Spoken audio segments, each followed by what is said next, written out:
I'm okay. Let's go. Yes, hello. Thank you. Sorry for not being live, everyone. People were wrong on the internet. People were wrong What? on the internet, no less. So you What? know that's a Say very it ain't important so. thing. This is a very important situation that I had to deal with. Yeah. People being wrong on the internet. People being idiots on the internet. Who would have guessed? Ah, shit, goddamn. Ah. I mean, there's just, and this is not even like the fucking, you know, the thing. The Legend of Zelda has its own fucking original. Oh, you're still talking about that? Yes, Okay. of course I Well, am. I mean, the thing. Wait, no, we're talking China about fantasy Mieville settings. Yeah, yeah, no, fantasy insane. settings. This Fuck is off. like the more I look at like the list of books that I have read, because of course I can't remember any of Well, this. you've got to also include like not only books but just video games and whatnot. I mean, as much as I hate to bring it up now because of the whole controversy with Games Workshop, just Warhammer 40k and Warhammer Fantasy might not be revolutionizing, but it's made a name in fantasy. Like, come. Wait a second. Is Warhammer 40k considered fantasy? I I don't think Kind of. so. It's got fantastical elements. So does You most can't sci-fi, say though. it's science fantasy in a There's sense. no fantasy though. Nothing involved in everything that like happens in 40k has like a physical Great science like elements. explanation for it. I Yeah. Well, I mean, it's got an explanation. The word Yeah, has like an it's psychic. explanation, Okay, just here's not the very time in sciencey. which something stops being fantasy and starts being sci-fi is when they say the words psychic or psyker instead of magic. Is the moment it becomes like because I mean you wouldn't call like fucking XCOM fantasy, but it has like psychic powers in it. yeah, actually, I think XCOM is a fantasy game. Oh, it's fantasy now. Yeah. Okay. I would Yeah. Like Star Wars, I I would get. fucking love Star Wars was fantasy until the prequels, and then they just described what the Force was, and apparently it's some tiny bug monsters or whatever that like feel. I would Yeah, love no, I get you. A fantasy XCOM. I'm gonna Fantasy Fantasy XCOM. XCOM. I don't know. I I'm really, not see it. that I much just of like, a fan. I like the whole XCOM principle. I like turn-based strategy games, but I also like the whole you have a roster of soldiers that can permanently die in a randomly Well, I generated mean, customizable thing. I think you've already got like turn-based video games like that. No, but I want one that feels like XCOM. Feels like XCOM. I mean, look. I have a oh, wait. vision So in wait, my you head, and I mean want it to be exactly like the vague vision in my head. so you mean specifically 99, 100% chance hit, still get a miss. Yes, That kind. consistently. I actually, this is, so I'm playing a lot of City of Mist, right? And I looked in, like, the adventure guide for one of the adventures that I'm running. And this is an enemy that you can run into, Lyle and Dwight. This is amazing because their soft move, the thing that you can set them up as a danger with, is that they rub their hands in anticipation of a danger. No. No. Say it ain't so, Burger Man. Say it. They can talk someone into making bad choices. What are you playing, Rahoa? They can clobber someone on the back of the head when they're not looking. They have the custom moves smells fishy. No. Fucking, you could use the cash because they're pawnbrokers. They will lend you money. They have cheap trick as a custom move. Stop. And the best one is that they have a custom move that is called groveling, and if you do anything against them, they can guilt trip you. Oh, fuck. Bruh. Oh my they God. basically they're the donkey, and the other one from Pinocchio is their like mythological element. Oh my god. Oh. Oh Christ. That's just bad. I mean, it's funny if you don't like. This is obviously it's not meant to be massively anti-Semitic, but if you just steeped in Oh, it's not meant politics, to be. That's okay then. If You didn't mean to. My bad. if you just steeped in politics all the time on the internet, and you like no longer have any conception of the fact that the real world includes basically no politics, yeah, that this becomes very funny. I always feel like people say that, but then like, I just wonder like, did they not like go to like Thanksgiving ever? No, but it's like the whole goal of Thanksgiving, as far as I understand it, is to avoid talking about politics. That's your goal, not the goal of your family members who have very strong political beliefs. Their goal is to convince you because they believe that's possible. I mean, to be fair, I'm not a good question to ask on family shit because I don't Fair enough. have family. But in like situations where I was with other people's family, I have had. Well, let's say there have been problems with me not understanding that you're not supposed to talk about how the guy is wrong. Yeah.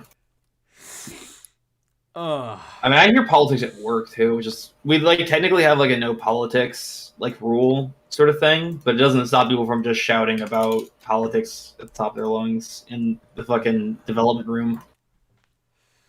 that's fucking straight. That's not Straight? gay, it's straight. It's not gay, it's straight. Oh, that's the worst. I love that basically the way that, because people are like, oh, you can't use gay as a funny word, and I'm like, yes, you fucking can. The reason it's funny is the same reason that the word sex is funny. Sex. Like you say sex, and it's funny. Well, the original thing was like you can't like use it as like an insult. Like you can't like call someone gay for being like effeminate or something like that. No, But then like I call them a faggot. Look, I nothing but respect for my gay bros. yeah. Your game bros. Your game gamers. bros. The gamers. Yeah. GOP teens. That's already a fucking weird ass thing. GOP teens. Yeah. Yeah. So basically, in my country, they decided to raise how much the TV license costs. Mm-hmm. You have a TV license in Germany? Oh, this is amazing. So basically, there's these media companies, mm-hmm. and for fuck's sake, they decide how much money they're gonna need in the coming future, right? And so then they say, this is how much money we need. And then all the state governments in Germany have to say, yes, this is how much money you need. And then that money is, taken from every single person in the country who has a home. It doesn't matter how much money you make. Doesn't no fucking your wealth doesn't play into it. You all have to pay like $20 a month. Can you choose to just not have a TV, or is it just like a tax? No, it used to be like the amount of things that you had, and then people would like, if you had a radio, they all had like different costs. If you had radios and TVs and what have you, but now people only have like a computer, and so that drove the price down. And so they decided, okay, it's just if you are a person that exists, you need to pay for this.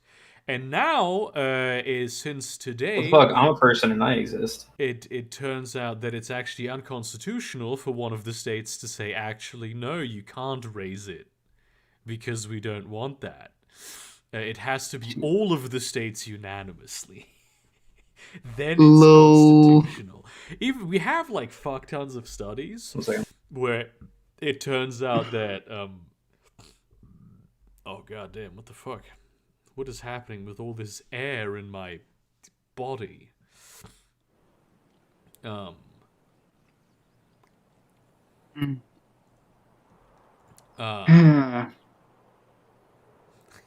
I'm serious. I have no respect for any grown man who considers another male his friend. It's pathetic and effeminate. Oh shit, dude. I love toxic masculinity. It is the funniest thing.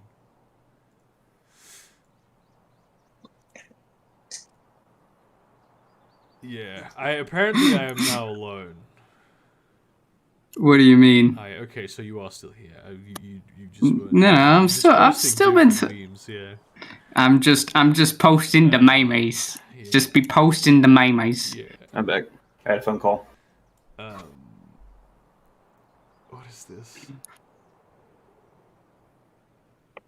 Be me, IT guy, medium-sized company, almost no supervision, gets bored, start looking at door access software, realize I can change the sensitivity of the RFID reader. Currently setting at max, which will read your ID from like 6+ inches away.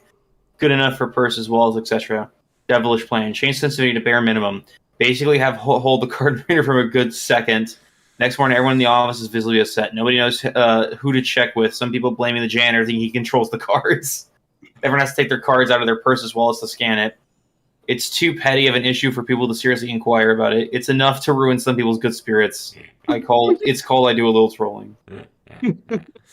Yep, Yeah, so I'm just basically- stealing these memes. Basically, what they did is go. You just have to pay because you're a person that exists here. Yeah, that's the fucking system of how it works. And it's dumb and horrible, and they can get away with like getting half of the money that they get. At that point, why not just like make it like a nationalized industry and a tax to it instead of having That like is some sort of not fucking constitutional in Germany. You cannot have a tax that goes to a specific purpose. Wait, really? All tax money has to be collected. Wait, this is also this. Okay, well, why this not is just, like- broken with the solidarity tax? But apparently that's like a different legal thing. But essentially, the budget of Germany needs to always be in control of Parliament for some reason.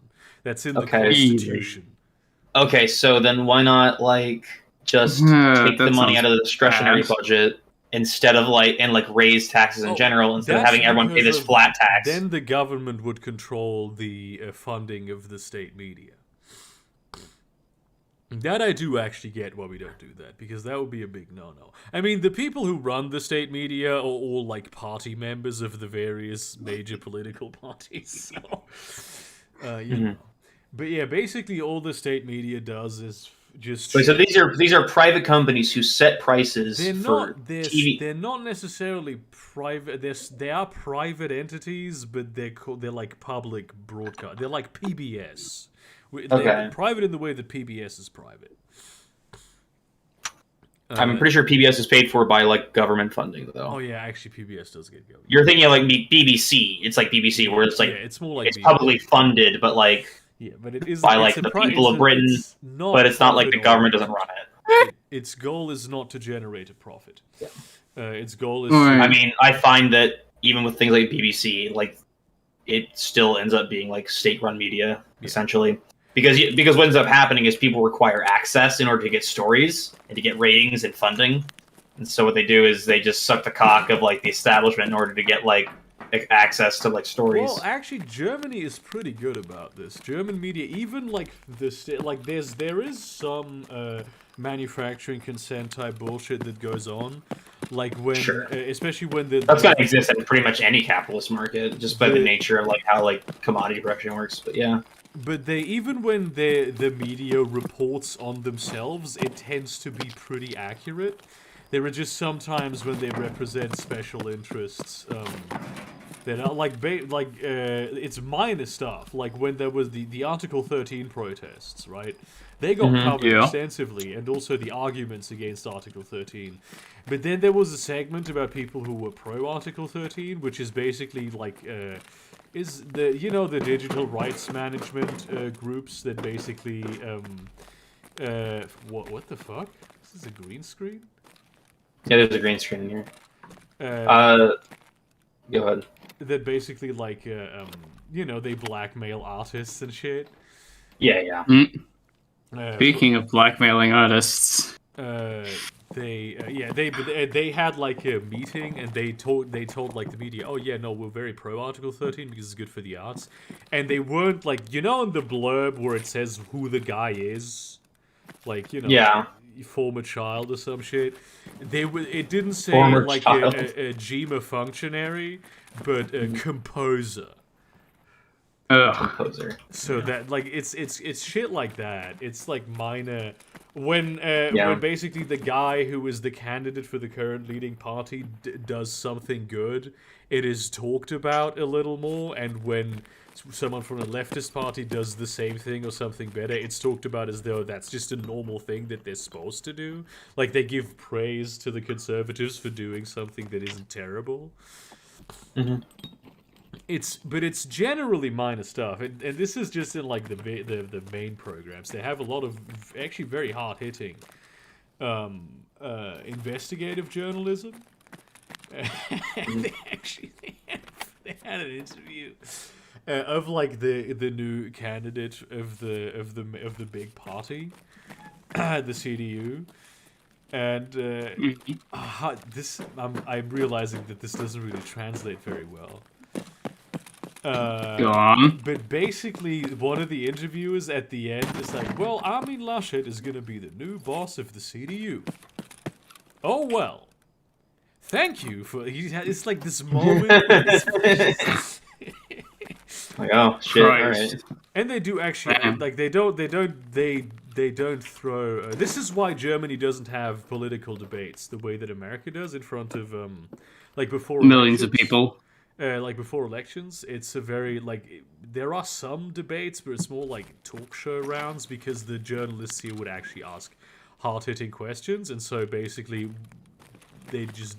party officials just don't show up to them. Yeah, here they just ask the same hard-hitting question about 30 times to whatever candidate is proposing the government spend money to help people. Yeah. How are you gonna pay for it? Well, remember, was it with Bernie Sanders with the elections to get Biden in? Can't remember. Yeah, it was that one where they kept asking the same fucking question over and over asking again. How he was going to pay for like either free college or for Medicare for all, and he gave the same answer each time. There is that, but they kept pressing on him. I think it was from CNN where they kept asking, like there were rumors about, those slanderous rumors that he had. It wasn't assaulted, but it was demeaned and belittled some of his female. What you're talking about is he behind closed doors talked to Elizabeth Warren and said like, "Hey, I don't think you can win because I think America is too sexist." And then what she heard was, "You can't win because you a stinky bad woman." And so she made a big stink about it on the debate stage. I'm entirely sure that isn't what she actually heard, but she figured, you know what, I can twist this. Because there's no fucking way. She turned out to be strategically a fucking neolib. Yeah, I mean, she's always been kind of that. She's had some good policies in the past, like making the Better Business Bureau. That was pretty good. She did some of the better policies involved in the Dodd-Frank reforms. But like, yikes! Ultimately, she's like, she's pretty like corporate. Like, it's the thing where you like spend too much time in Washington and you get just. I don't think it's fucking creepy, dude. Holy shit! Yeah, I know. And you get like, you go into the groupthink. Your social circle turns to be more fucking Washington people, like, and not just DC people, Well, yeah. I don't think it's just Washington. I think it's just any big city. But no. It's specifically the corridors of power. It's not just that it's a big city, because if you go out into DC, you'll get a lot of people who are really leftist and shit like that. Yeah. The problem is, you're talking to nothing but like super rich people who are involved in the government or are in lobbying groups like all day. Yeah, fair. And strategists from the Democratic Party who give you like tips, but those tips are like put through the lens of like Democratic elections. Like not Democrat, like the Democratic Party elections. Yeah. Yep. Yeah, I mean, like what they mostly do all day long is just like answer like calls and like call like They try and fundraise as much as possible. That's most of their day is fundraising. Yeah, because otherwise you can't actually do, you can't even look at policy. You need to get reelected. It's unbelievable. Yeah. Just the I mean, we saw this like this week. How unbelievably powerful money is in politics.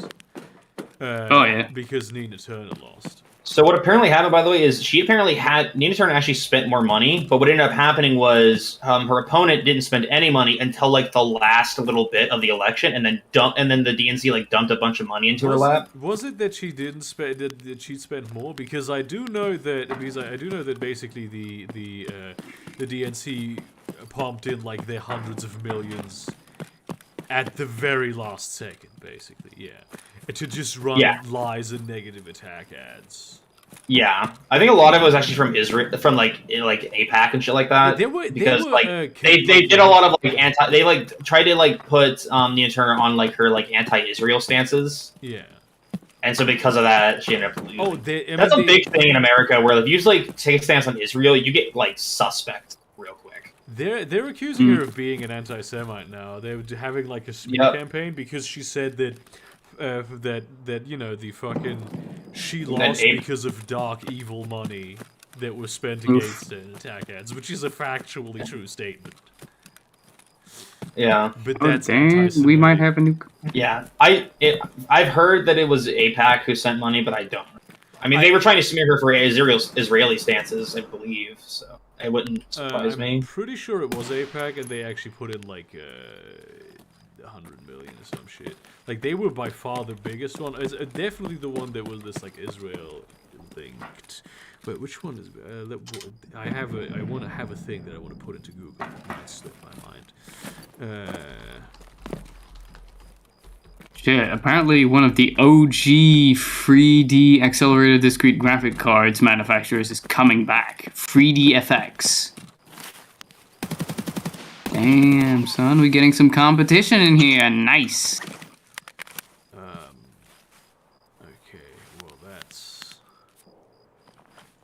Yeah, and also, like, Chantal Brown had GOP donors, like, people who are, like, people who donate money to the Republicans. Yep. That's, some, That's so weird that, like, that... Oh, you mean like donors who normally donate through? I think you meant like a Republican super PAC donated to her. That might former Cayuga County GOP co-chair Roger Steinberg gave $1,000 to Brown's campaign. Jesus, this is an actual. Oh, for fuck. Yeah. So the where it is? What's the name of this? Where it at? Eesh. Yeah, Robert Kraft. He like a friend of Donald Trump. Yikes! Jesus Christ. It's genuinely staggering. Like the insane support that got thrown behind her of like legitimately evil people. Like what they, Yeah. Yeah, and that's how a 40-point lead got whittled down in a matter of a few months because they were just able to bombard the media and the airwaves. Yeah. I'm wondering honestly at this point how accurate polling can even be. Oh no, the polling went down after that. Like it was 40% lead like before, and then they shot like they put in the unbelievable amount of like money into basically lying to people, and that's when the numbers went down in terms of polling. Yeah. I would not be surprised, to be honest. And you have to keep track of all of these fucking keys? Oh, yeah. I have all these keys in here, and I have all these keys. They all look the same. They have names on them. So? Low. East 209 Health Resort. They have fucking numbers on them. Yeah, well, they're like rooms for like... So, like, these are all in the same building. They're just different room numbers. I couldn't do that. It's too much. Okay, well, I was really hoping I got out of there because I'm broke as shit. Yeah, you have to stop playing. Dude, you're ruining your life. Stop it. Can you? No. I meant broke in the game. Like I'm out of rubles. Yeah, I mean, I also happen to be out of rubles. You have no rubles? Yeah, I had 0 rubles. Shit, man. Yeah. Shit, that sucks, dude. I feel so sorry for you. I think the solution to having no rubles is the same in this game as in real life. You grab a knife and you just run in and start grabbing things from dumpsters. That is about how you get money at that point. Yes. Sounds about right. Duh. Yeah, I like gay sex. What? You're playing an NPC now, right? That's what you're doing? Yeah, so now I'm going to spawn later into the game and then play as an NPC. And if I get out, I get to keep all his shit plus all the shit that I find. That is pretty cool. That is pretty dope, I must say. It makes it so that if all the players get killed in the first couple minutes of a game, the danger isn't all gone. Yeah. It's like some fucking juiced up Chad might log on after his 10,000 hours of playing this game, do some heroin, and then fucking shoot you in the head. I've done this many times. Yeah. Yeah, I think most of us have done it in one game or another. Yeah. Do heroin. I mean, IRL. Yeah. Mm-hmm. Yeah. I mean, personally, I smoke opium because I don't like needles. Yeah. How many people do you think were saved from heroin addiction by their fear of needles? Actually, probably more than you'd think. Yeah. Although I do think that a lot of people start out with heroin, but because you can ingest it other ways that also aren't smoking it. Usually it's you can eat it. It's not nearly as strong. Yeah. But you can do that. You can smoke it like you're a Chinese man in 1850. Yeah. I honestly think that we don't have a healthy. I mean, obviously, we don't have a healthy attitude towards drugs anymore. But specifically hallucinogenics. Oh yeah. yeah. There's. We're talking. Many cultures around the world, have a very established culture of this is how you do drugs. Yeah. I mean, wasn't it some Amazonian tribes had a lot of stuff to do with drugs? Yeah, they're a lot of almost spiritual professional trip sitters. That's what they do. Yeah, yeah. Basically. I mean, to be fair, no. So every ancient culture has had that. I'm specifically thinking of what we would consider barbarian cultures. So the Celts. I wouldn't. The Celts less so from what I remember, because while the Druids did, they weren't very big on the mushrooms, on the hallucinogenics. I'm thinking more of the ancient Brits, the ancient Germans, which I think did some, but the Dacians, likely the Illyrians, the use of mushrooms would coincide with the domestication of cattle. Yeah, probably. I mean, but the thing can't was, the make mushrooms without cattle. Good. So. The thing is, the Celts were very good. The ancient Celts, not the modern Celts here. So the Gauls, the Helvetii and whatnot, the Belgae, those from mainland Europe is basically what I'm trying to say. Were very good at pastures, but also they were just good with agriculture in general. Last I recall, it was mostly the ancient Brits that were very, very good with hallucinogenics, but they mostly used it for battle, I think. Yeah, the on some sort of spiritual level type shit. So a lot of different cultures. I don't think we have any records of Vikings doing it though. No, there is no. Actually, Viking berserkers were high on some. They don't. I think there's been some debate on descriptions that. of them in battle, like, are actually like, oh yeah, we know this. We know this is the symptoms that you get when you do these kinds of drugs. Yeah, though there is some debate on, though this is not very official, but I've heard some people say like it might look like some ancient form of like PTSD, like where they're just This is like in battle. Like they in just, battle. No, but I'm them talking just about like in the resisting- battle as well, just going PTSD, suffering some form of PTSD. This is it is pretty established that they did. There's also like archaeological evidence for this. That like the Viking berserkers did do drugs for battle purposes. Cool. Fire. But I mean, the yeah, that point is true. They being- are defendants. Yeah. The point being that there is a lot of like the complete demonization of drugs. It's just not healthy. And specifically hallucination, I do think that there are a lot of, because we see, like, the more we look into it, and we can't look into it very much because the research is banned, it's like, I've had people say, like, well, if hallucinogenics were actually good for, like, mental health applications, then we'd know about that by now. It's like, no, we wouldn't, because it's highly illegal to study these kinds of things. Well, I mean, it's not only the government. It wouldn't be like, the tobacco and alcohol industry trying to block that shit. That too. Like they make sure that shit doesn't get properly studied. You know, there's a lot of incentives against this. A lot of forces resisting this. Yeah, I can imagine.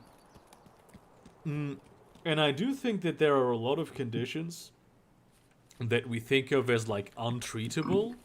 Especially in the realm of like personality disorders and shit, that actually we might be able to treat. I mean, some sort of hallucinatory treatment.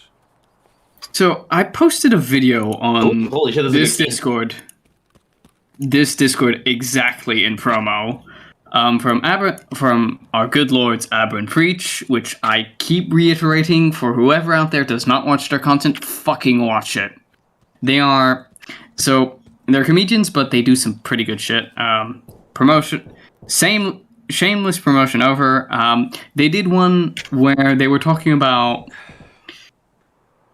drugs, but specifically from...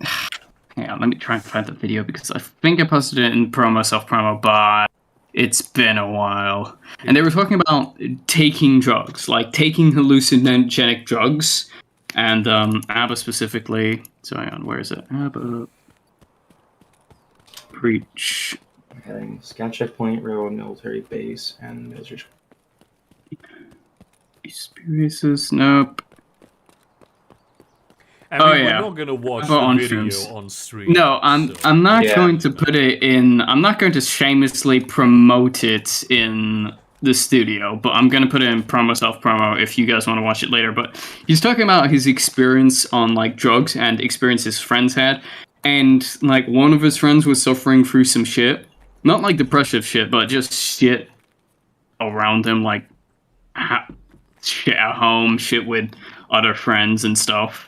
And when he took it, he just started break down crying, like, and from what Abro says, it's like it helped him a bit, at the very least. Oh, yeah, that's definitely true. Yeah, like being able to break down your own barriers and shit. Yeah, there's a lot of experience of people like actually significantly altering the way that they think in a very fundamental way on trips. But for that to happen, they have to be like productive trips. And we have we have very little in the way of a social framework. The knowledge bases of this, they're not studied by like scientists. This is people on like Reddit going, dude, I did some shrooms one time and my dick became bigger. There have been like studies on like certain like hallucinogenics that have been published. They're very sparse though, obviously, because it's very difficult to get like access to like DMT. I know someone who works in. I mean, I haven't talked to him for a while, so I'm not sure if we still know each other. But I was talking to someone for a while who works in the whole we're studying shrooms field, and they can't even for scientific purposes they cannot ship them over international borders. So they have to go down to like areas where it's legal. Yeah, so no, basically also like they can they have like licenses. They're in different countries, and they have licenses. The universities basically to study them under specific conditions and to grow these mushrooms too. But they're not allowed to. They have to grow them independently, even though these two universities are working on the same issue, because they can't transport them over the state lines. It's really, you know. Yeah. No, I get you. It's fucking weird, anyways. Just legalize. Just have drugs. Just let people do drugs. Come on. Yeah, What's the worst just that can let happen? 'em. Yeah. What's the worst they gonna do? Do drugs? They do them anyways. Hmm. And it's especially now, which I actually am very disappointed in the younger generation that they don't want to do drugs anymore. It's like, what are you all fucking? Wait, we don't? I know my it's bro, he's not done us at- younger generation, but like Zoomers. Oh. Especially in Europe, there's a fuck ton of Zoomers who are like, I don't do drugs. Oh, the straight edgers. Fuck them. They're not even straight edge. They drink. Some of them smoke, but they're like, no, weed. Well, they do drugs then. But I mean, like the No, illegal in drugs. America. Illegal. In America, people who are younger now, like, because weed is slowly becoming more and more normalized and legal, like, Yeah. it's now just sort of seen as just kind of like whatever. Yeah, I know Yeah. that in America. The thing is, it's different, but in very. Europe, a lot of Zoomers yeah. are like, yeah, no. Well, to be fair, like, which are the countries that legalize any sort of drugs? And I'm not talking about alcohol and smoking here. I'm talking about, like, actual drugs like cocaine or shit. Like, apart from the Netherlands, I can't think of anything. I'm not sure. I'm not sure the Netherlands don't have that legalized. They have it. I don't even think they have cocaine decriminalized. Well, no, but they've got weed delegalized, I and know- no, even there it's decriminalized. Yeah, There's decriminalized, no sorry. official, and like Portugal has basically all drugs decriminalized. wait, Portugal? Yes, Yeah, Portugal has decriminalized all drugs. since I think 2001. Yeah, as far as I understand how it works is like you can't Portugal. like just like go buy it from like a convenience store or something like that, but like you essentially go to this like medical council and you explain to them like how to like you want to do drugs, and they have to talk you out of it, and if they don't, then they'll just give you like a safe place to do drugs. Yeah, but you also like you're not. It's not like illegal specifically to produce drugs and shit. There's a lot of It's the same thing in the Netherlands. It's not legal to grow weed. You're not allowed to do it. So the only legal bit that happens is basically it's not even legal technically to like transport it to a coffee shop. It's just legally the drugs just appear in the warehouse of the coffee shop and they can sell them. That's how that works. And so there's a lot of like complaints from judges who are like, well, yeah, I sometimes I get people here who did clearly illegal shit. They were drivers for coffee shops. I know this is technically illegal, but this is also part of an industry that is legal. And we have this public policy of we just sort of don't talk about it. Mm-hmm. So I have to convict these people, or I have to essentially decide that the law isn't the law anymore, and I'm a judge, I can't really do that. So how about we get some legislation going? No, we're not gonna do that. Yeah, and I know Reminds me that in Portugal it's basically all decriminalized. Well, the thing is, I think the reason why drugs have been so heavily penalized is because that whole kind of thing with Christianity and, trying to destroy any forms of paganism. Specifically, like, I can't take,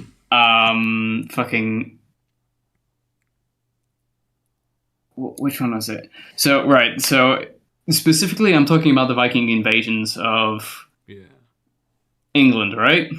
Or maybe, even outside the Viking invasions of England, like all the other places that were under Christian influence that were either invaded or traded with the Vikings because they were still seen as pagan back in those times. Before like Normandy conquered. Well, no, even before then. By 1900s, they'd already converted, I think. 1900s, 900s. But even still, they were trying to like demonize the Norse, and made stories of like, oh, the Norse, oh, they have berserkers, right? And they take drugs, and drugs are bad because it takes you away from Christ or some sort of shit, right? Nah, man, it makes you closer to Christ, okay? You can only see Jesus if you're high as fuck. That's like the Puritan. That would be based if we were still back in the days where Christianity was just relegated to the Levant, because I'm sure they had tons of weed back there. Because let's be real, the Romans smoked that shit.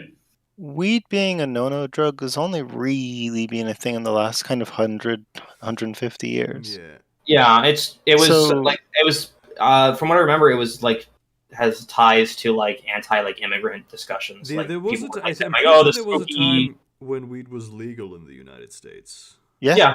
Up until I think like 1940, 1940. Like that. It's about the same time as the black people smoke it, and we could. Well, it was actually they mainly talked about like Hispanic people smoking it. There was like the whole black people were gonna smoke weed, and then they'll come rape all your white women or whatever. But like, that's why it's called marijuana. It was a big like targeted effort to like associate it with like Hispanic people. Yeah, that sounds about right. Christianity has long been on a crusade to like destroy anything that's based. That's just the thing that Christianity does. Unfortunately. It's just the big paper industry, man. Yeah. They've been on a crusade to destroy anything that's based, like the glorious light of Allah. Yes. Inshallah, brother. Inshallah. Inshallah, Habibi. Inshallah. Let's hit it. But yeah, it's a problem. I don't like it. We don't like it. Like, come on, I would love to fucking do drugs. Maybe not the hardcore drugs like... No, you like it. You like that this Fuck off. Boss, you live in the UK. Like, I live in the UK, but I want to try to get access to drugs. So is it not in my neighborhood. Okay, tell me, because you're like an upper class kid that does drugs, right? What, me? No, I don't. I would love to, but I don't. That's a problem. But you're around people who do drugs sometimes, right? Because you're around. Kind of. I am around my brother who has friends who do drugs. Is it the way that it is in Germany, where basically you can just smoke weed in front of the cops, and they won't give a shit? I wouldn't know. Yes, I wouldn't know. Like, I've done it. They just don't give a shit. Because this is like I it's in the past. That sounds so alien to me. Every like weekend night, and even like during weekdays, it's just people sitting there smoking weed in the park, and there's a fuck ton of police to keep like the situation safe and to make sure nothing untoward happens. They do not give a fuck. The whole time, I would not be surprised. There's very often the corner of people who do drugs will be near the area where the police are stationed, because the police station put there during like big events, because they will usually take like a wide open space that's a little bit out of the way and still rather central, which is the exact same thing that like potheads like. Some green space. So basically, you'll have the police with their mobile command centers and shit, and right next to them is just people smoking weed. And they just don't care. I would not be surprised, but at the same time, I highly doubt that, just because I don't trust the police at all. I remember in like over here in the UK, there was I'm trying to find the article, but there was like a weed festival or some shit, and the chief of police actively said, like, put out a memo to people to, like, do not arrest anyone. It will be cringe, and you will give us a bad name. There's actually that was on the document. It will be cringe. It's not poggers for you to arrest potheads. Like there's been exactly.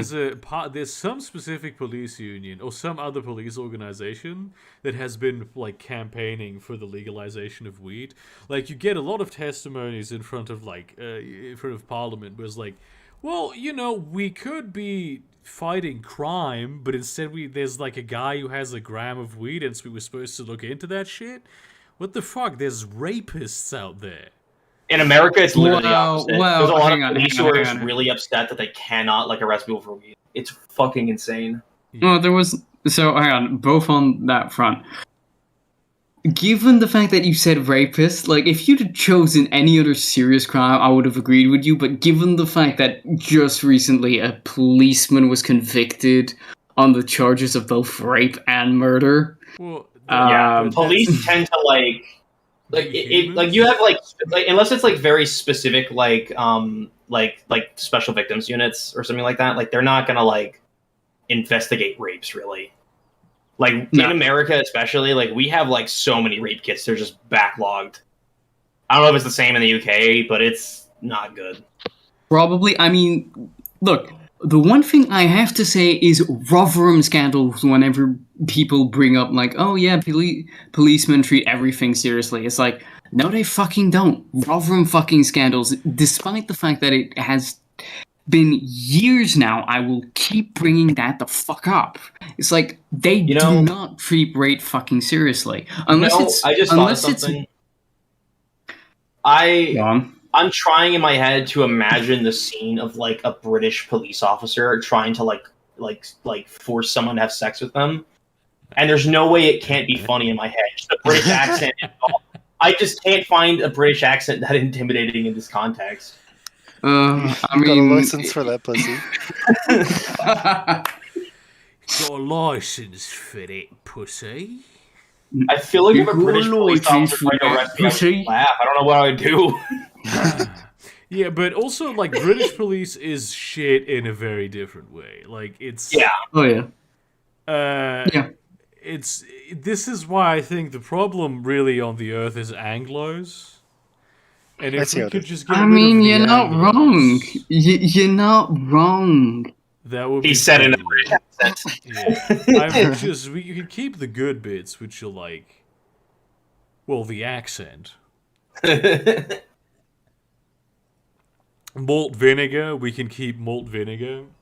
I'm not a fan of vinegar. Ah, fuck it. I do really like malt vinegar. I like some like wine vinegars with like cooking, but not like I don't like just putting vinegar on shit. Like salt and vinegar chips. I hate them.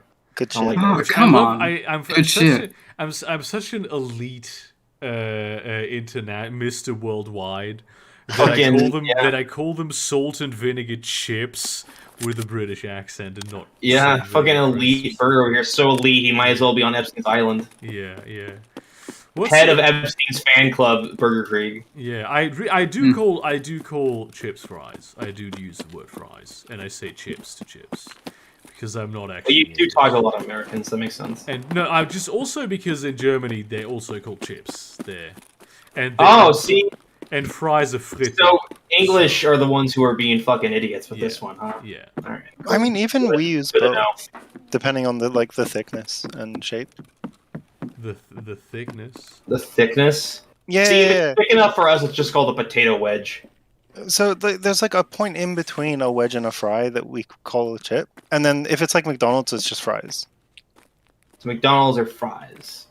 Yeah, but like, and then there's like, and like KFC fries are like wedges. But like, so then what fast food equivalent would be chips then at that point? I'm not sure. Like Burger King fries or like the thick ones that you get with fish and chips. Yeah, those are chips. Yeah, I haven't had fries in a long time.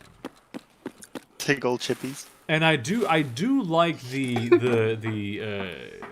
big ones more than the McDonald's ones, like the fish and chips ones. I do like those. I do like fish and chips too, like with some nice malt vinegar.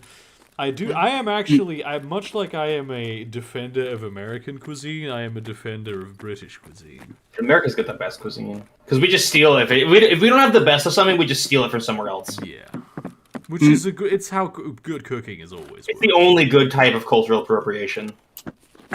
That's just how you do it. Yeah. Tacos. That shit's great. It's American. Tacos. Yeah. People will try and convince you that tacos are actually like Mexican or something. They're not. They're American. I prefer tortillas. Food has always been a thing that not only it just brings people together, but also you just share it cross-culturally. That's just something you do.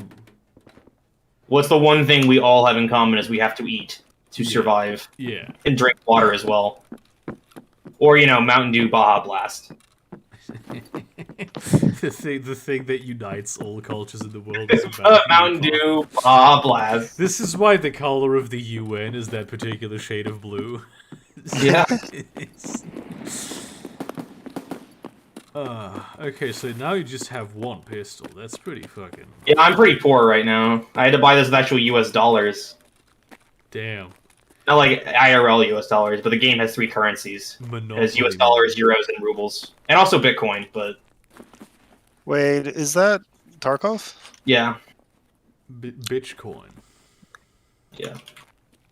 Oh yeah, they also have Bitcoins. Yeah. Just anytime anyone talks about Bitcoin in games, you immediately know it's fucking Tarkov, because no other game is cringe enough to use it. No other game would be cringe enough to do that. Dude, it fucks with the market of this game so hard, too. Like, anytime, that Bitcoin has a spike in price, the game's economy just entirely implodes. Is it tied to, actual Bitcoin? I think so, yeah. It definitely raises in price with the price of Bitcoin. I don't know if it's directly tied with it, but it's at least relative to the price of Bitcoin. Okay, you could get a can. What the fuck do you do with a can of WD-40, man? So you have a hideout so that you can craft stuff in. There's quests that require you to find, some guy will tell you, hey, I want WD-40, and I'll give you an AK for it. Sometimes traders will trade stuff for it. It's got a full hobo economy, dude. Oh, goddamn. I respect that, I gotta say. I'm gonna drink some milk. Drink some milk I found in a basement somewhere. I can't see anything wrong with that. Yeah. Nice. Can you, vomit and die? I haven't seen you vomit. Can you get the shits? You get the shits. You can get poisoned, so maybe, I don't know. They plan on adding radiation to the game at some point, so maybe you'll get the shits then. Damn. Radiation? I thought it was just zombies. There's no zombies in the game. But isn't it just fake DayZ? Why do people keep saying that? It's nothing like DayZ. It's like a match-based multiplayer game. It's a first-person shooter, and also it's not shit. DayZ. DayZ. Oh, I have some fucking oat flakes, dude. Yeah. You should have kept the milk, man. I should have kept the milk. I know. This guy's a psychopath. He eats his milk and oat flakes separately. Oh goddamn. I do some water. Respect the level of attention to detail in here, though. I do like that. Yeah. Oh, pineapple juice. Nice. Now cigarettes, I understand.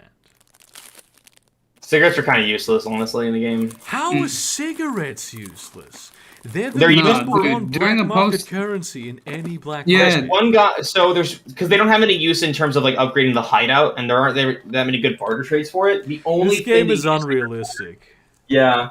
Yeah, I mean, come on. There's one guy who's an avid smoker who actually get 30 packs of cigarettes for him, and once you do that quest, you don't have to fucking worry about cigarettes anymore. Unbelievable. Yeah. 0 out of 10. Yeah. More like attention to detail, more like no attention to reality. Fucking lol. Damn. Respect.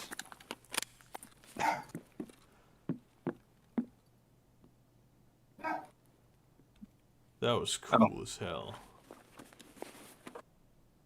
Yeah, now I get his really awful gun. Look at it. It's a bolt-action shotgun. Damn. Lol. My pistol is unironically better. I do hate that Bitcoin has become such a contemptible thing. You mean just that in general? Because okay, this is a normal thing that you'd find in the basement of a public utilities building. Well, this is a first of all, this is a military base. Second of all, this is a there's a cult in the game that exists, and they like have these rooms here, and you find good loot in them. Look, the military is a utility. I guess. Yeah. I think it's like an armory or an administration building or something like that. Yeah. Right. No, because the problem is like like blockchain is one of the best bits of computer technology in terms of like its potential applications and usefulness. Yeah. You know, you can do like you can just weed out so much corruption with it. It's incredible. Mm-hmm. But I think that blockchain is good technology. We just don't use it for anything. We do use it occasionally for like super cool shit. Yeah, like in El Salvador, they have the land registry on fucking blockchain. And that's Bitcoin is really just like it's speculation over like a currency. It's very strange. And the problem with Bitcoin is that it basically all of the so we've developed a lot of like renewables over the past few decades. And all of the energy we have, like the increase of energy in renewables we've had the last like 20 years, basically all goes into Bitcoin. Like Bitcoin alone, this isn't counting any other cryptocurrency, uses all of that for mining. Because it's designed in a very inefficient like way. It's designed inefficiently because the function of it is to try and like manage how quickly people acquire bitcoins. To like try and put a cap on any sort of inflation. Yeah. This guy Sweet. So you could even do like a cryptocurrency that isn't very inefficient, but it comes with. Well, I mean, isn't but then it's not a good currency do... because currency is generated too quickly. No, but no. one of the big problems with Bitcoin is basically, I mean, what happens is that you get a block and you start mining it, you do the calculations, and then somebody else was quicker than you, and then so they get the fucking cash, basically. Yeah. And so there's a lot of people doing a lot of calculations that happen redundantly. I mean... but the point at which the way that you set the alternative to this up is not as decentralized as Bitcoin, which, people have gripes. This is like a subway shaft. This is a bunker. It's like a Soviet bunker. Yeah, okay. Well, that's why I think it looks like a subway shaft, because I played Metro.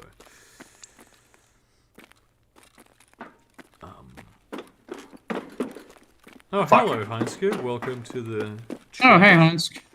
Oh, hey, was I in time? Yes, we just started. We haven't been going for an hour. Nice. Yeah, I think someone's camping the extract.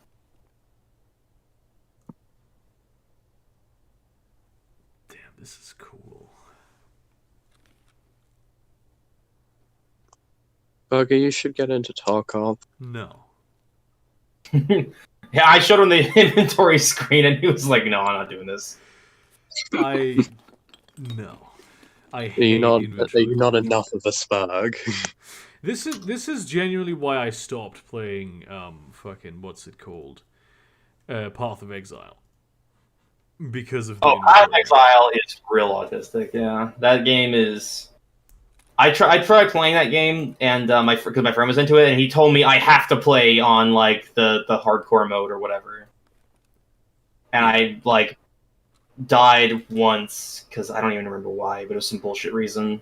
And then like, well, I can't be in hardcore mode anymore. I have to start a new character. And I was like, well, I'm just gonna not play this game anymore. Yeah.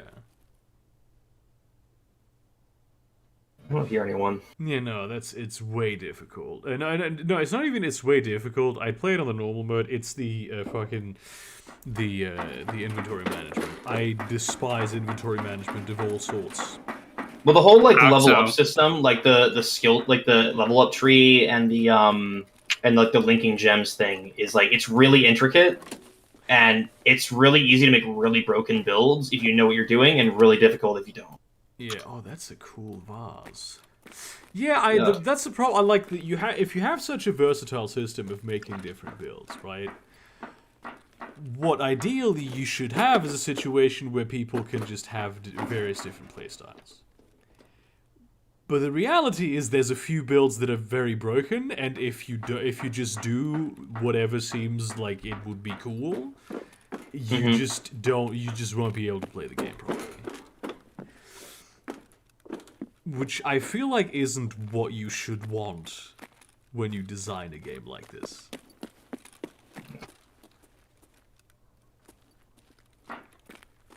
The bunkers are fucking creepy.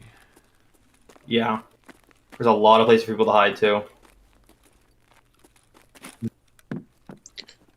Oh yeah, Cody, Dickhead told me about what you did to that poor Krinkhoff. Yeah, I did what I had to do. I got the quest done. What did you do? I put a Put an PSO 8x site on on it. it. I put a PSO site on it, but it was telling me I couldn't put it on there for some reason, even though it had dovetail mount on it. So what I had to do apparently was I had to take the dust cover off, and then leave the dust cover off, and to put the PSO site on it, so I didn't expose fucking like spring and shit. I mean, Brandon this Herrera's conversation. been like putting Twinkies and apple You know, crumble. so for, you know, like the top, that yeah, back part of the AK where where the stock connects to the gun, that top part comes off. I had to take that part off to put a sight on it, and so there's just like an exposed like little like metal spring, and like the bullet was like just in there. Look, I'm really happy that in like an apocalyptic setting, I don't have to be the tech guy. Someone else can do that. I'll be the talking guy. I'm good at that. Yeah. Somebody else. We'll be the ones fighting all the the rad scorpions, shit like that. You, meanwhile, will be in New Reno filming a porn. Yeah, that's first of all that, and I'll negotiate. Okay. That we get water. That's something that I can do. So basically, what you just did for like 20 minutes was walk through a bunker and loot things. Yeah, and I killed that one scav. Yeah. And I avoided there was one player who was at the extract at the same time as me, and I gave him some space so he didn't come and kill me. Because if I rushed it and tried to kill him, I would have lost because I did not have any good weapons. This is fascinating. This is a game that I would love like watching because I like the idea of it, but I personally just would never play it. Yeah. This is what Let's Plays are basically for, I think. This kind of shit. Yeah, there's a lot of people who Let's Play this game. Yeah. Do like Twitch streams and shit. Yeah, because the fact that WD-40 is in this game. There are two sizes of WD-40, the 400 milliliter and the 100 milliliter WD-40. Oh god, she looks ridiculous. God damn. I get confused with which assault rifle should I upgrade in Mass Effect 3. Yeah. So the reason you get like WD-40 and stuff like that, and like people buy it, is because like I mean, you craft gear. I know that you can craft gear and WD-40 is great for crafting shit.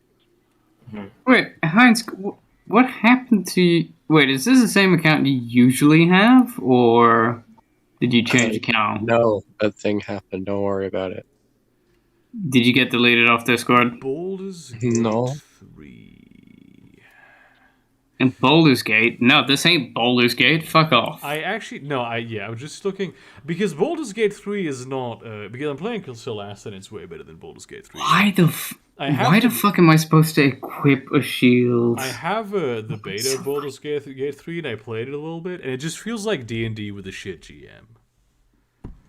was like you are the beta of Baldur's Gate 3, Burger.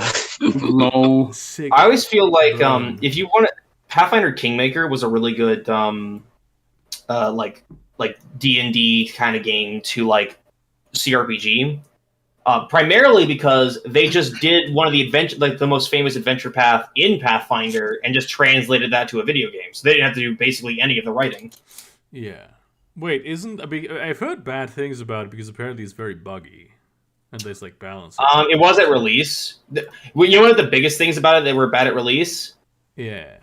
They implemented the game rules really well, and yeah, they're not really designed for a video game. This is also they were fine, but the problem is they didn't like tell people like a lot of like the rules. So if you weren't familiar with Pathfinder, like you would get tripped up occasionally. Oh, for fuck's sake! Like for example, like one of the early quests in the game, and this is true in the adventure path as well. This guy asks you to go fight a whole bunch of spider swarms. Like he says you go to this spider nest to go get these berries or whatever. Which, that's like the most like simple quest you can think of. Yeah. And the problem is in Pathfinder, swarms are immune to normal damage. You have to use like either like fire weapons or like you have to use like splash weapons like acid or like alchemist fires. Like, that doesn't even make sense. I know that this makes sense for like ghosts, but not fucking spiders. Well, there's like spider swarms, like tiny, like a bunch of them. Yeah. It's like swinging a sword at that isn't going to do much. Yes, actually.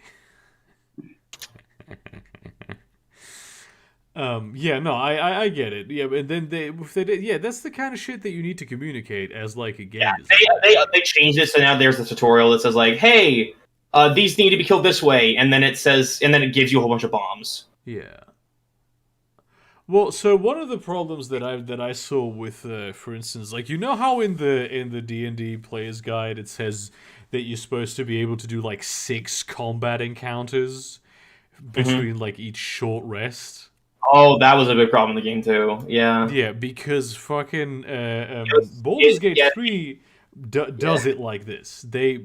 No campaign that I have ever played, that I have ever seen, that I have ever heard about actually does this because it doesn't work.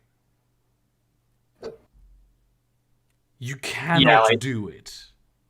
Yeah, like doing only like a couple of like combat encounters in a dungeon. Yeah, no, you get like 1-2 combat encounters, then you get a short rest. You can do another 1-2 combat encounters.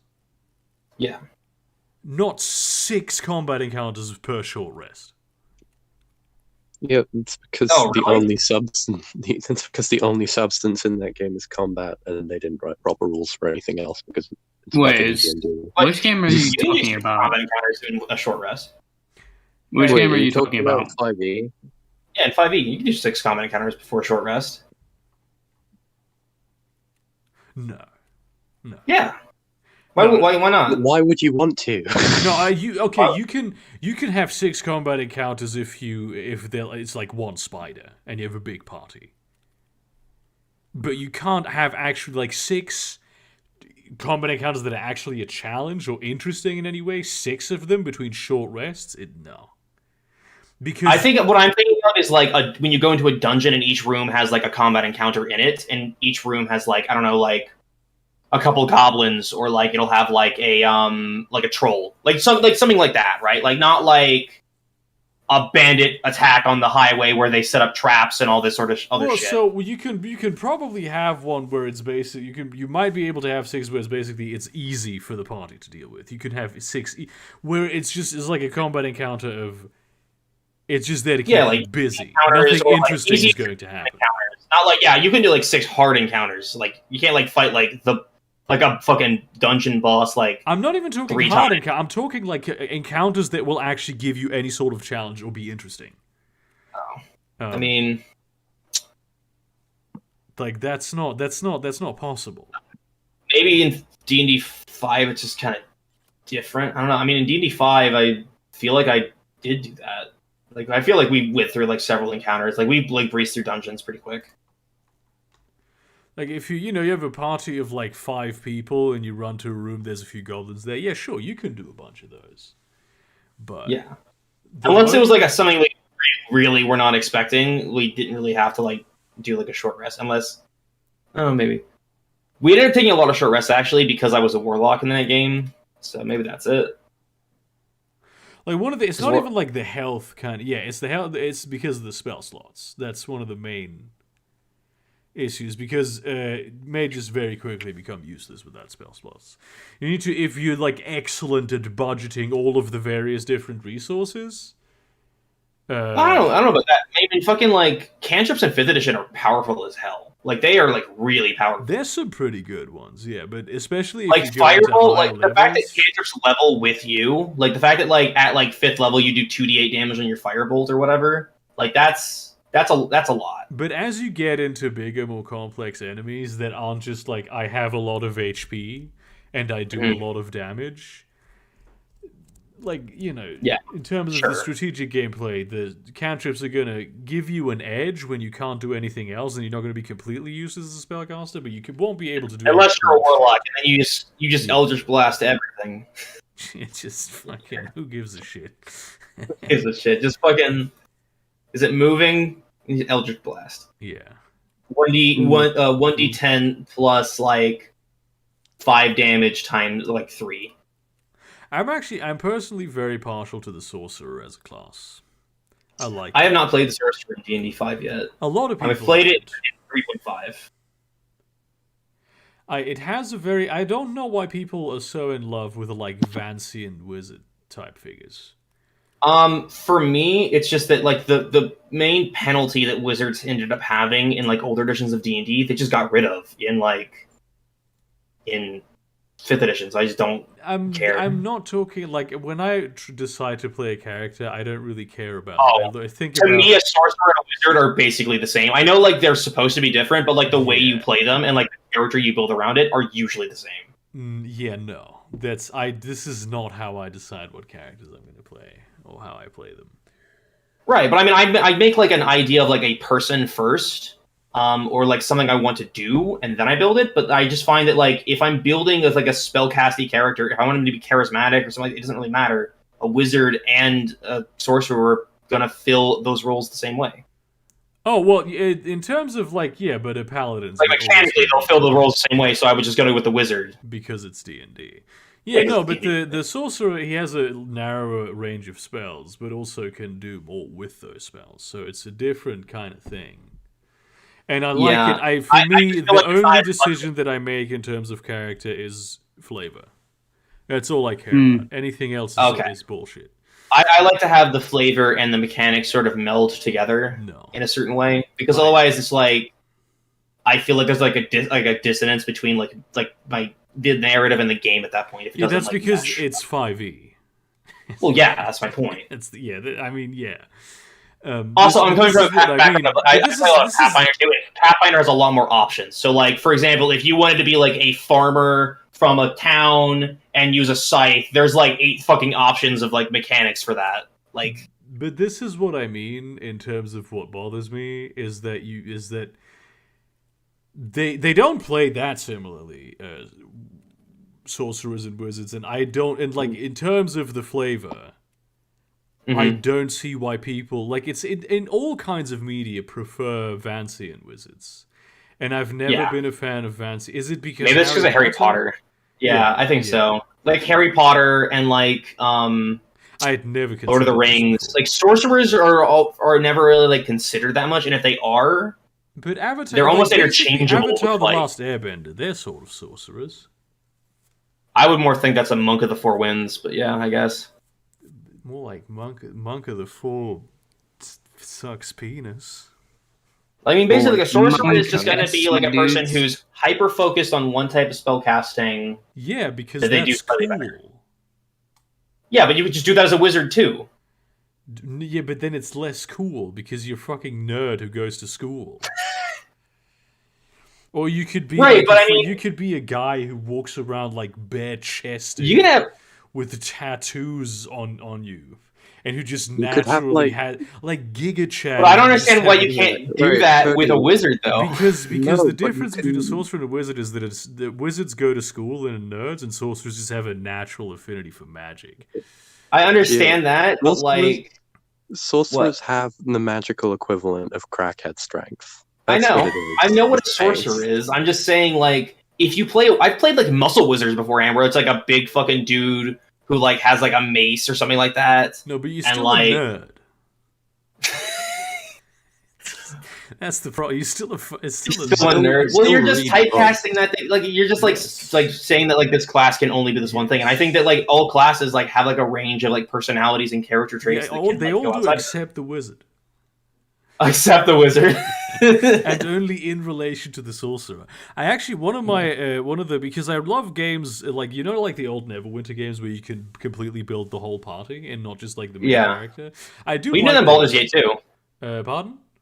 You can do that in Baldur's Gate too. No, you can. I think you can only do that with the main one. You can do it with the old Baldur's Gate ones, but not the new one. Oh, okay. Well, that sucks. Yeah, I meant Baldur's Gate 1 and 2. I haven't played Baldur's Gate 3. You can do it in Celeste. You build the whole party, and they're basically I have a wizard, and like her backstory is she's a spy. Which is I like that. Yeah. I also in have Pathfinder a stupid Kingmaker. In Pathfinder Kingmaker, you can do it, but you have to pay money to get like mercenaries to join you. Yeah. So, like, you pay money to get a new character, like, that you custom make. Yeah. Oh, that's pretty cool. Yeah. It's also a good idea, because if your characters start dying, then you can just buy new ones instead of, like, reloading an old save. Okay, yeah, no, in Celeste, they die, and then the game ends. You have to reload. Well, like, if any of your characters die? Yeah. What? Well, how did, like... Okay, so there's no like resurrection spells or anything like that? There is if you don't have any resurrection spells. You can. There's Revivify, but if you don't have that, the game ends. Okay. And you also, I think that was the other thing I didn't like about Baldur's Gate was that like if you could like res your other party members, but if your main character died for some reason, you couldn't resurrect him, and like it was just game over instantly. That's pretty dumb. Yeah, that was dumb. It was a bad decision. I guess I can understand it in like flavored text wise, because I guess like ball grabs your soul or whatever. I don't know. Sounds stupid. Yeah, but because the main character is like special, like he's like some child of ball or some shit. Down syndrome. Yeah, the god of murder saw his autism and was just like, yeah, I'm gonna give pity on this guy. He's my kid now, or something. I don't remember. The plot wasn't super interesting. Gave him retard strength. Yeah. But this is why I don't like mechanics-based games, because it's very often the flavor that you have in your head sort of takes a backseat to whatever the fuck the designers had in mind. And I'm like, no, I'm not about that shit. I mean, yeah, to an extent. I mean, I think you can sort of transcend that, because, like, there's definitely things outside of, like, the traditional idea of what the designers had in mind that you can play with. You can like, definitely transcend it. Like, right now, my character in one of the D&D Pathfinder games I'm playing is, he's a paladin, but he's a paladin of the god of, like, hunting and farming and shit like that. So he's, like, a turnip farmer. I do like shit like that. I do like the unusual character concepts, but there's, like, for instance, you can't really, at least in 5th edition, I know this, you want to play like a charismatic wizard. You can play a charismatic wizard, but the paladin is always going to be more charismatic than you, even if they're not like a charismatic. Yeah. They're not intended as such, because that's the stat. I don't think so. I think you can play an enchanter wizard and you'd probably do pretty well as a charismatic wizard. You'd probably do better than a paladin. I think for sorcerers this stat is also charisma, which I don't actually. Well, yeah, the casting stat is, but I mean, you could just have your secondary stat on your wizard just be charisma. Yeah, but the primary stat of the paladin is going to be charisma, so it doesn't. Oh, so you got like one less point than them. It's not that big a deal. You can make up for that by the fact you can mind control people. No, it's about well, actually, that's pretty unethical. So, if you think charm person is unethical, I find that it is unethical. Yes, it's like Rufus. Wow. It's like Rufus. You're not fucking them. You're just like trying to like. Well, there's people who fuck them, first of all, and I feel like drugging people that you're trying to get an upper hand over in the negotiation. I find that pretty unethical. Damn. All right. Is it unethical to burn them alive with a fireball, though? Yes, or that is also unethical. Is there anything that adventurers do that is not unethical on some level?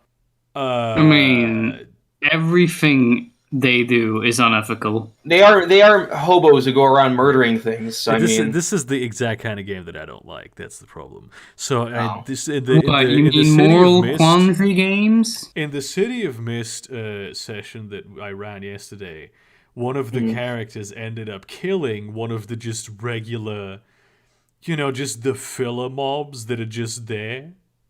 Mm-hmm. And she killed one of them. Which was actually, it's like in character for her because she has this like bloodlust thing.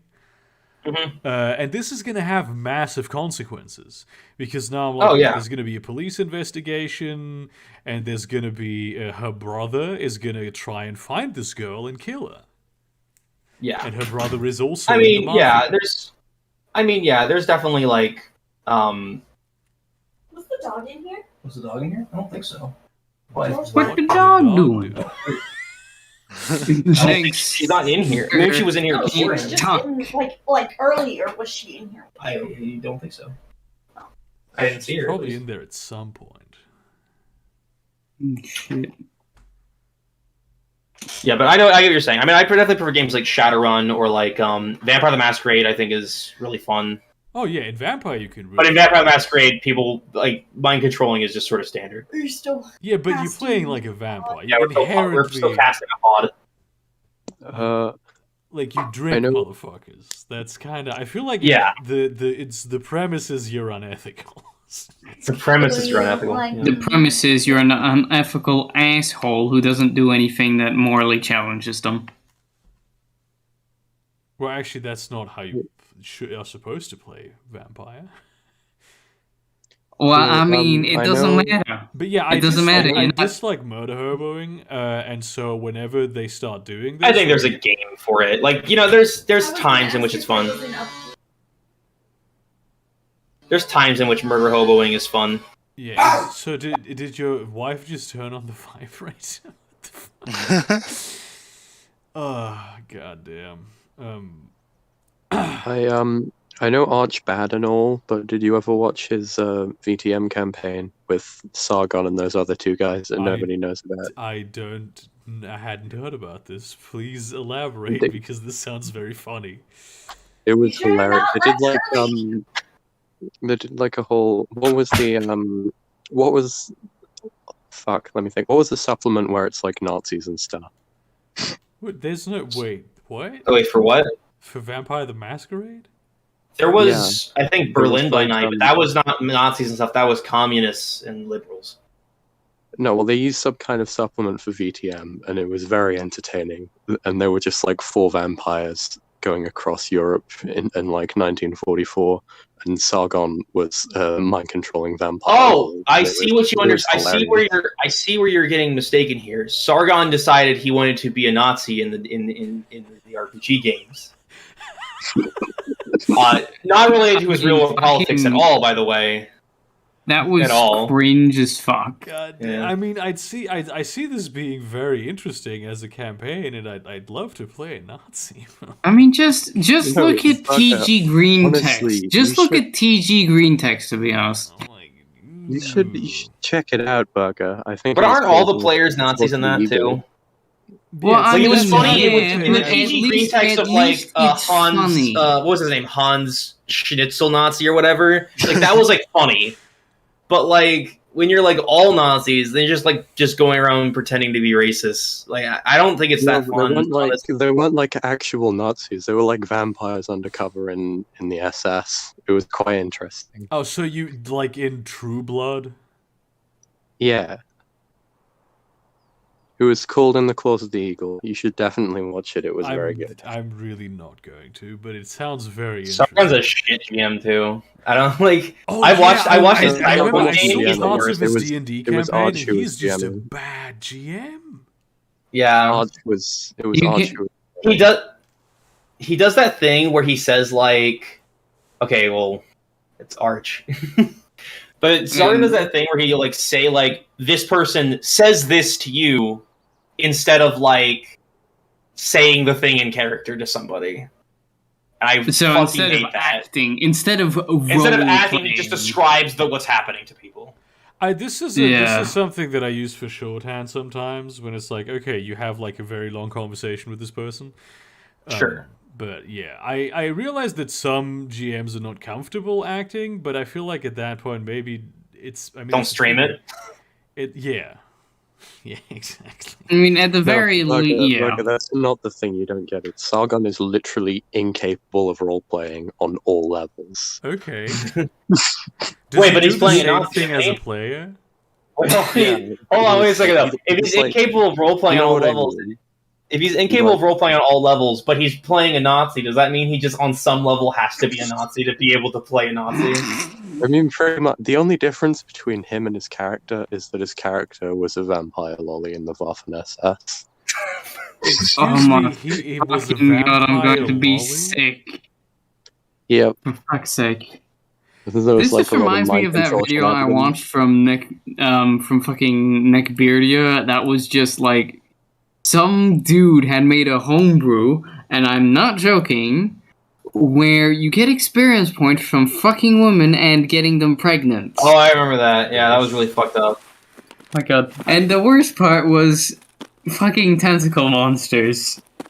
I saw this is like a fucking some Reddit thread about someone having an absolute nightmare experience with like a Vampire the Masquerade group. Well, I think it was basically this was like a new player, and she had a very different idea of what a vampire was, and she played like a fledgling, and she just wanted to be have like all disciplines 5 dots and all that shit, essentially. Yeah. And then like the whole group had like some element of this, and the GM showed like the show like LA by Night, which is very good. I love it. Living Night, it's so good. Yeah, I'm really excited for the new season that they're coming out with, and then it's like fucking just with the murder hoboing campaign where they just go, well, what the fuck, these people are just crying, it's fucking gay ass emotional bullshit. What are they doing? Just talking all the time instead of being cool vampires. Like you don't understand what the fuck Vampire the Masquerade is about, mate. Yeah, I mean, if people want to play Vampire the Masquerade in like the way that like they just want to murder hobo all day and like play a Sabbat game or whatever, like I don't care. Like that's if everyone at the table is having fun, that's what's important. I mean, that's ultimately At the but end like, of the day, if you go to the Vampire the Masquerade table and ask why you're not murder hoboing, you've picked the wrong game to try and get that kind of entertainment out of. The problem is that the people who do this kind of shit, they will insist that that's the only way you can play. Yeah, like this is something that I very consistently observed. Oh damn, that's a nice horse. Very consistently observed over like people playing RPGs is that the worst ones are always the ones who cannot even conceptualize a different style of playing and will like just malign it in every way possible. Like this thing is objectively correct. Yeah, I mean, like I don't. There's definitely types of play that I don't like. But like when you have numbers, I don't like that kind of type of play. I like that. What you mean? You mean an Excel spreadsheet? I don't hate when you have numbers and you don't have roleplay to back it up. I hate like just games where people show up and want to play Diablo. You know what I mean? Like these like kind of want to like do a dungeon crawl and just go. Like this happens in a lot of games, especially. I mean, none of you have experience with this. Was like German games. German RPGs are very math heavy. And what I often feel playing them is that what happens is that I'll just, my character does this and that and that. And sometimes people get annoyed at me describing the numbers that I am rolling with the dice. Okay, I do sometimes get annoyed when someone has to like take time out of like our game session for like a very dense combat to describe literally every sword swing. Like we get it. You hit him with a sword, and it's fun because the first couple times. But once you've described the same blood-curdling, like throat ripping of a goblin for like the 30th time that fucking session, that gets boring. It gets boring. Please stop. That's not dramatically good. Yeah, but because what I'm trying to do in that situation is because all the other players, just the second the initiative bar starts, it is all about math. And how can I do math? How can I set it up so when I do this formula, I get the maximum possible amount of damage? Sure. This seems like a very German problem. Yeah, the German fucking games are just like this. You basically have to do. Listen, this. get you a group who can do both, okay? Get you a group who can cry and also do. My group tries. They try. The problem is you need all of your brain power to do the math. You don't have any mental capacity to spare to basically do the whole role-playing thing because of just how much numbers you need to do. I disagree with that. I managed to make roleplay while also calculating chunky salsa rules in Shadowrun 5th edition.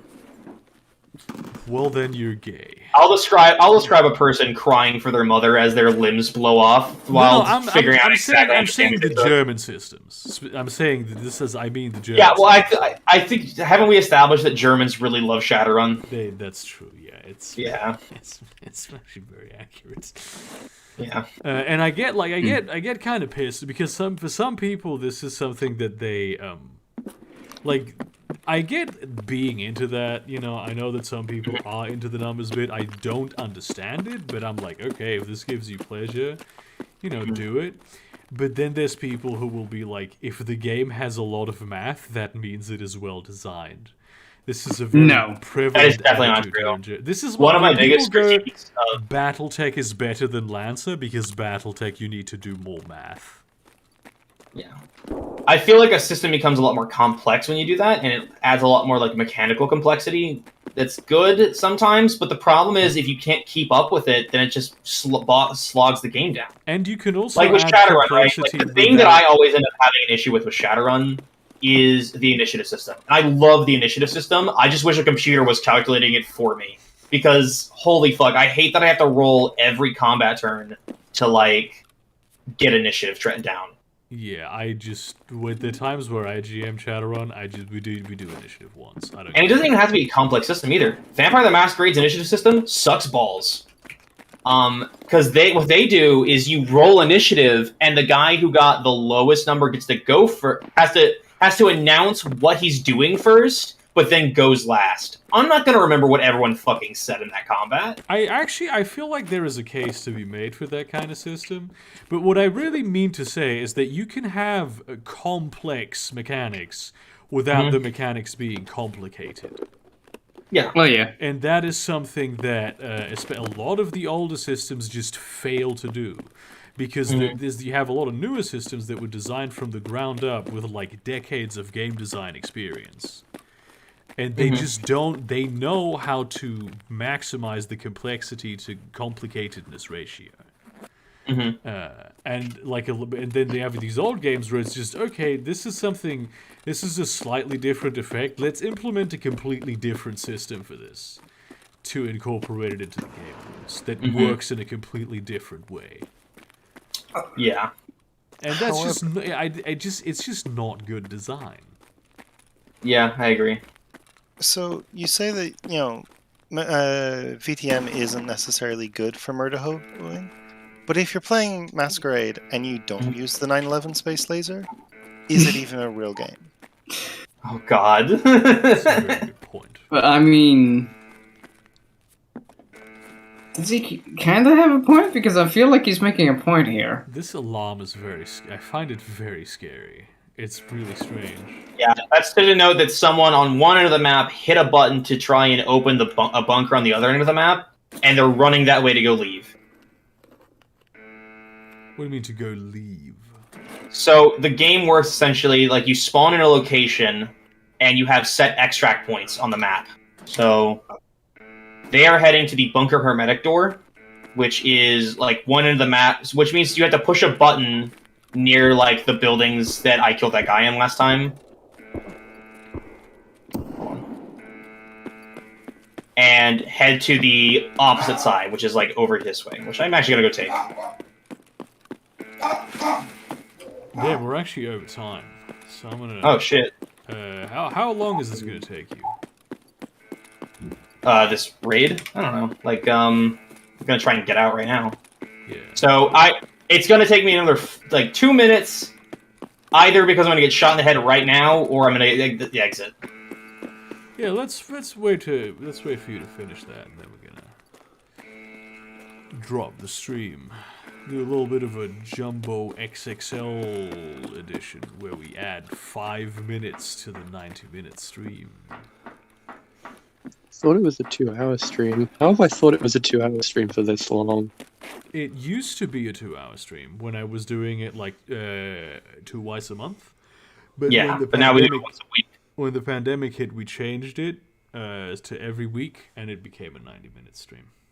Mm-hmm. My brain's melting. It's really not that complicated. Hmm? Thank you No, very I mean, much. I know it's not complicated, but like I must be getting old or something because like I can't. I should have known this. Thank you all very much for watching. This has been Writing Excuses, and now you're out of excuses. Go write. Mm-hmm.